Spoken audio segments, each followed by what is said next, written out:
Hi, and welcome to this live reading from Ice Dance by Vik Azeem, and this is presented by Itsy Bitsy Book Bits. Chapter 1. It was Christmas Eve, and my car was a safe haven. That might seem a peculiar place to find solace. In truth, I was overjoyed to get any value out of my lime green Honda Accord. It was a purchase against the advice of approximately everyone who offered an opinion. They all asked what good was a car for someone living in the city.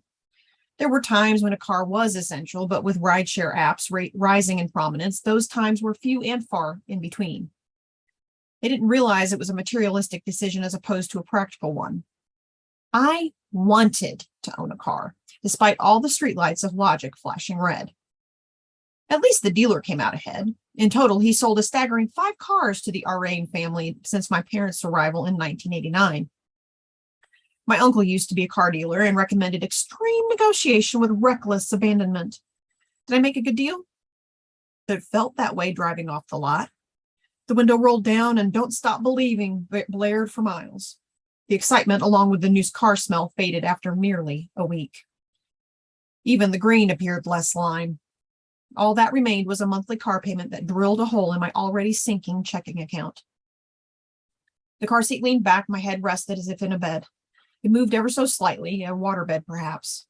My car was parked in the recently repaved driveway of my parents' colonial-style house. The word house may understate their small planet, at least in comparison to my one-bedroom village back in the city. Still, my parents' house represented more than just size and brick veneer that night. It was my own personal hell. Hellfire and brimstone may seem strong. My damnation was more mental in nature.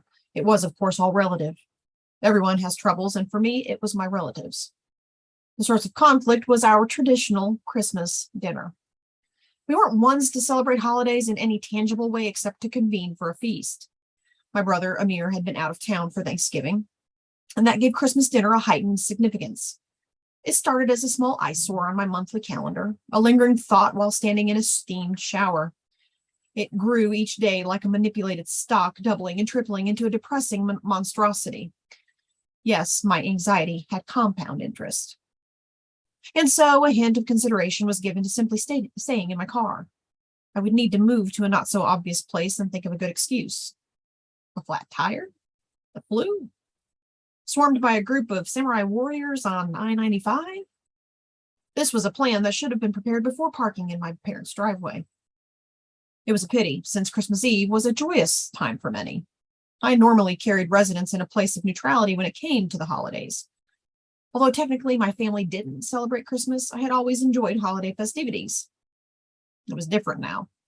That year, the negatives of Christmas pranced around me in spirited annoyance. Too much traffic, too much noise, and too many people. My holiday emotions grew cold like the fall changing to winter. I was 24, and aging was a tax on things that used to be fun.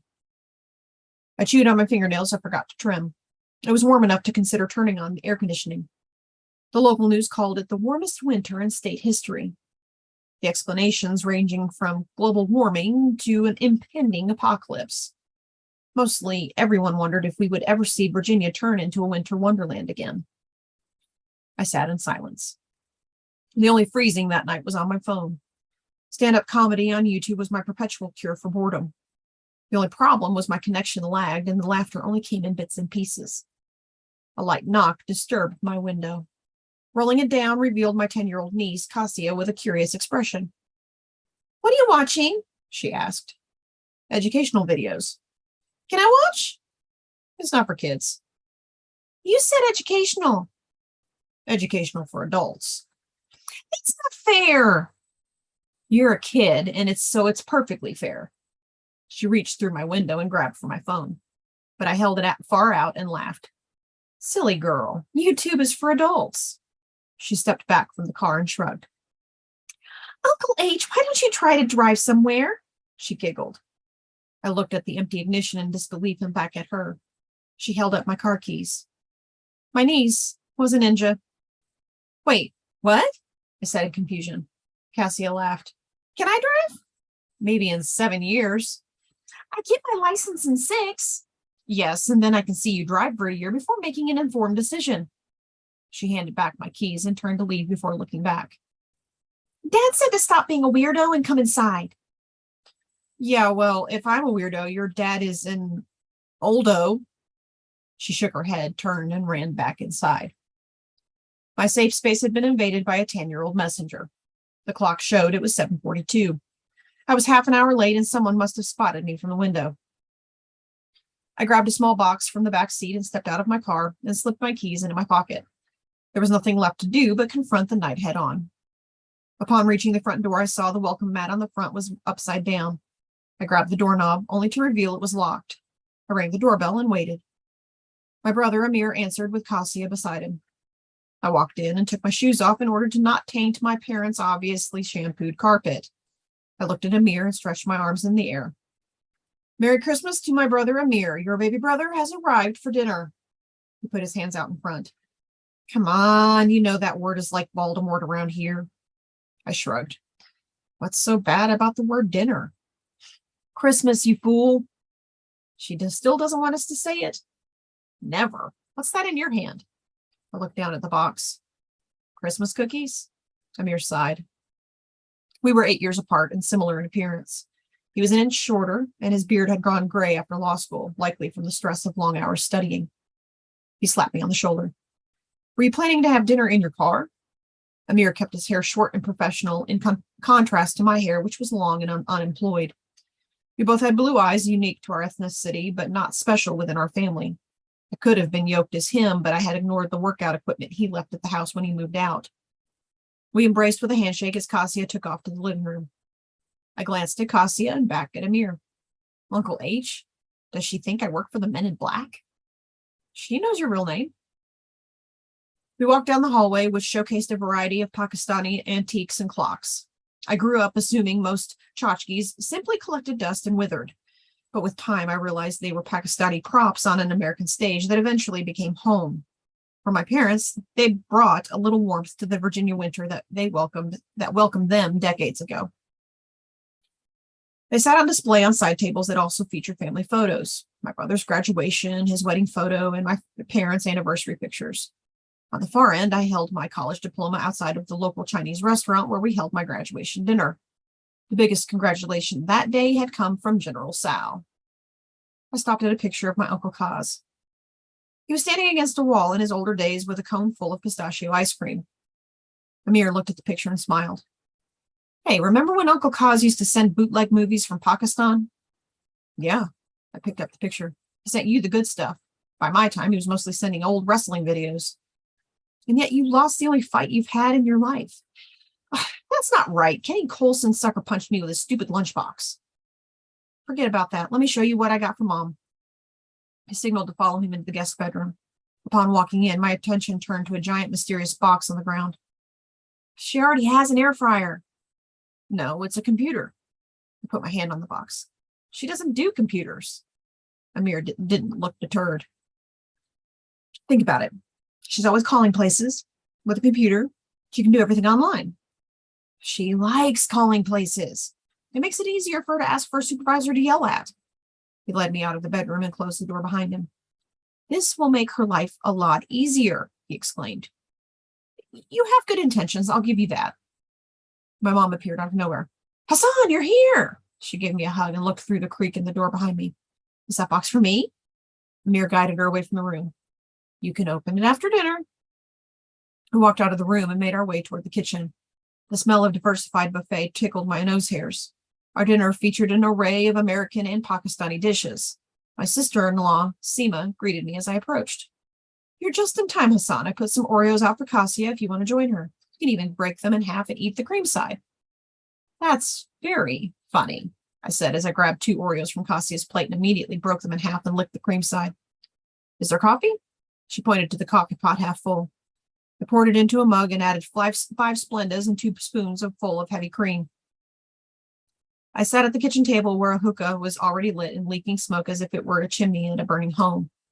A quick hit revealed a mango flavor and a bit of harshness that irritated my throat. My mom walked to the stairs and called up to my dad, who gingerly made his way down. He patted me on the back before taking a seat next to me. He had retired a few years back after a long career in the welding business. He now spent his days watching Bollywood soap operas and vacuuming random sections of the house.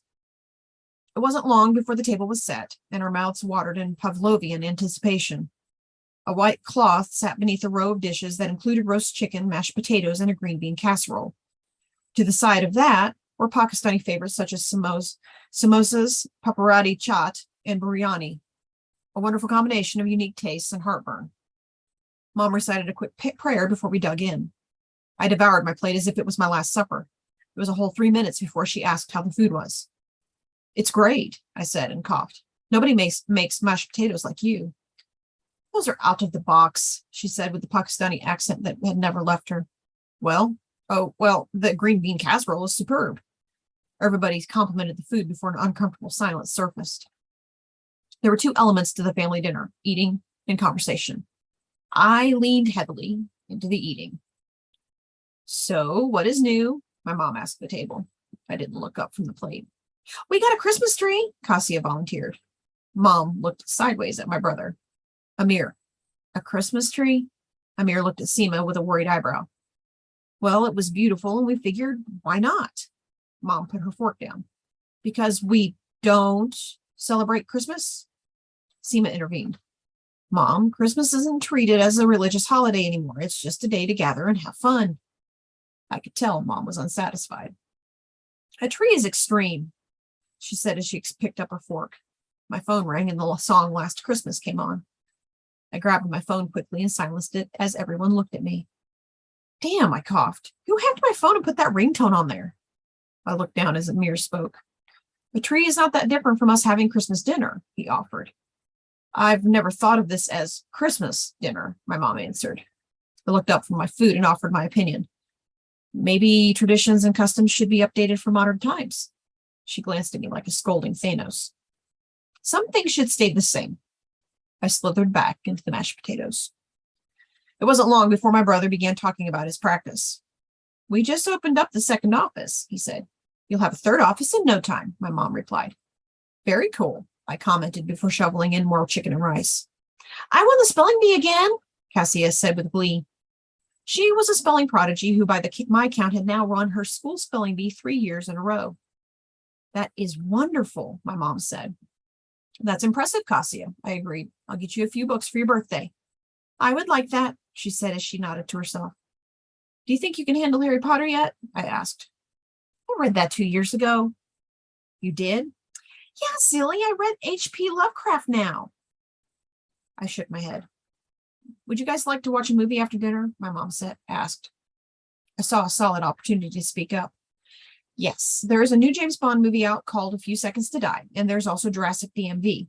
These dinosaurs terrorize people who are trying to renew their licenses. What do you guys think? I looked around the table before my mom spoke. How about The Gangs of Wasseypur Part 3? A Bollywood movie? I asked dryly. Sounds good, Amir said. Wait, I called. Let's make sure everyone is on board with this. Kasia, do you want to watch that? Yeah, she replied with unbridled enthusiasm. I love the first two. Well, does it have subtitles? I asked. No, Seema answered. Okay, then. I slumped back in my seat. There was another brief conversation that followed, but I knew what was coming. The others had volunteered their happenings and successes. It was only a matter of time. So, Hassan, how is everything with you? It was Seema who asked, innocently, but damning as I coughed on my food. Half surprised, half expecting it, I stumbled for what to say. Welcome to hell. Things are good, I replied, thinking that may be enough to satiate their curiosities. Although it was only a table of 6, it felt as if 1,000 eyes were burning a hole in me. How's work? My brother asked directly. Are you still headed toward that promotion? That's the plan, I replied, a half-lie, as that had been the plan. I looked around and waited to see if anyone else would ask me about my job. So, are you talking to any new girls? Mom asked. I swallowed my food and turned to her. Yes, I'm on 3 dating apps. You check them every day? Well, yeah, 2 of them were charging me monthly.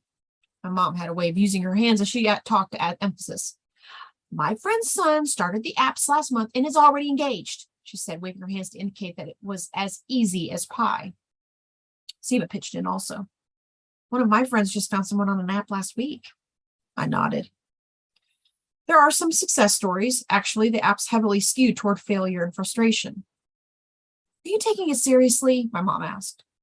Yes, I'm honestly not applying unrealistic standards in any way. It's just hard to find the right fit.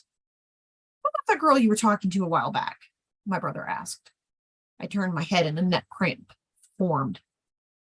The bricklayer, it was going well, but she moved to Canada. What? We were talking for a few weeks, and she said she was moving to Canada. She has some bricklaying opportunity there. And they don't have phones or internet in Canada? Amir asked. I sighed. It gets worse. One girl I talked to randomly said strike 3 and unmatched me. Seema put her fork down and looked at me. What were strikes 1 and 2? I shrugged. She didn't say. We literally just started talking. I told her I hadn't watched the new season of Stranger Things. She said strike 3 and it was over. The new season just came out last month. I know. These apps sound rough, Amir said. And there was another girl who ghosted me, I continued. My mom put up her hands up in concern. She died? What? No, ghosting means she stopped answering my texts. Oh, maybe she moved to Canada also? Amir said sarcastically. Well, if the apps aren't working, you have to find someone in the real world, Mom offered. I've been trying that also. I keep hoping to meet a nice girl at the coffee shop I go to. My mom wouldn't budge. Hassan, your life begins when you get married and start a family. I had heard my mom express this many times in the past. It made my soul cringe. So how about that weather? I asked as my voice cracked. My dad laid on the finishing touch. In a few years, you're going to be 30 and alone. His tone made it a prediction, statement, and a damning prophecy all at once. He didn't speak often, but when he did, it cut hard. Just hear me out, I said. Yes, finding a quality woman and getting married would be magnificent. I would buy a home with a fence, have 2 children, and maybe even a pet fish. We would watch whatever new television shows come out every week and cook fun dinners together. On the other hand, I could also be happy single. Think about this.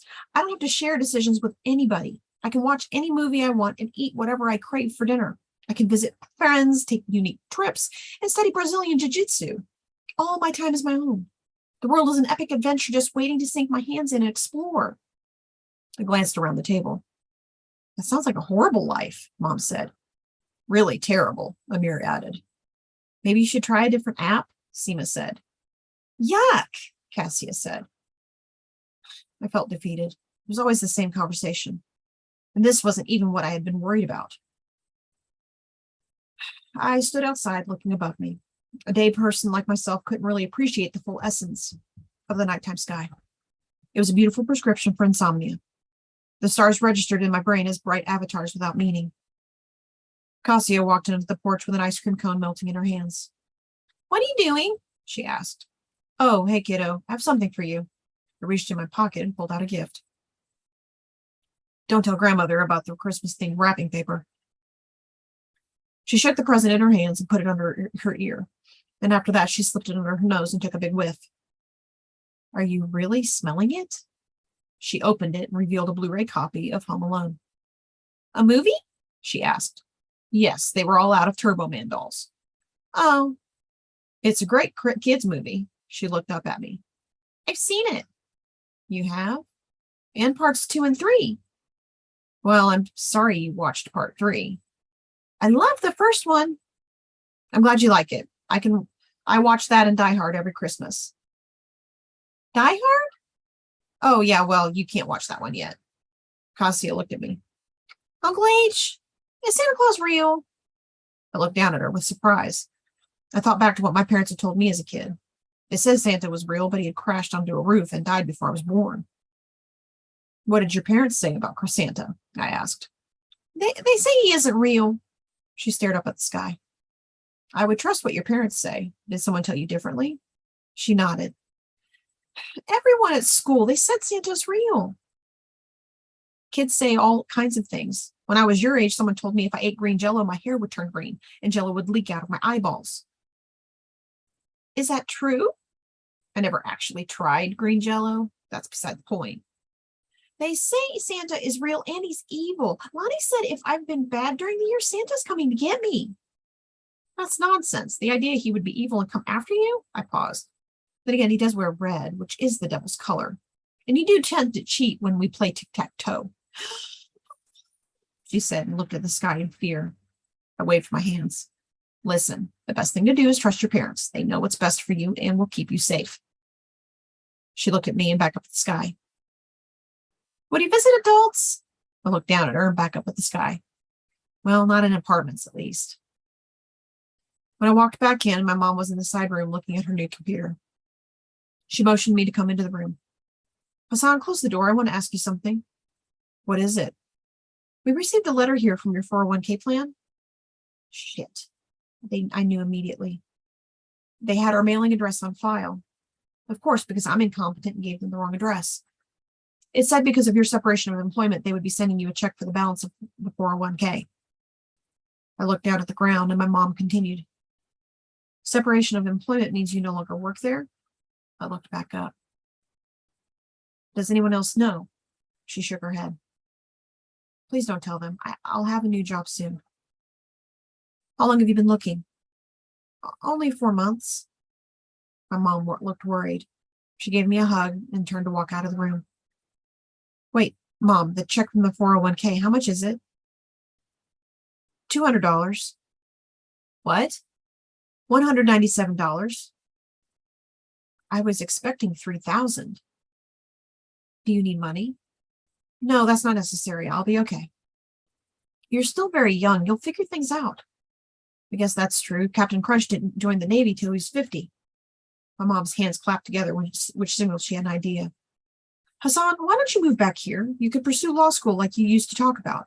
Maybe this is an opportunity for you to get back on that path.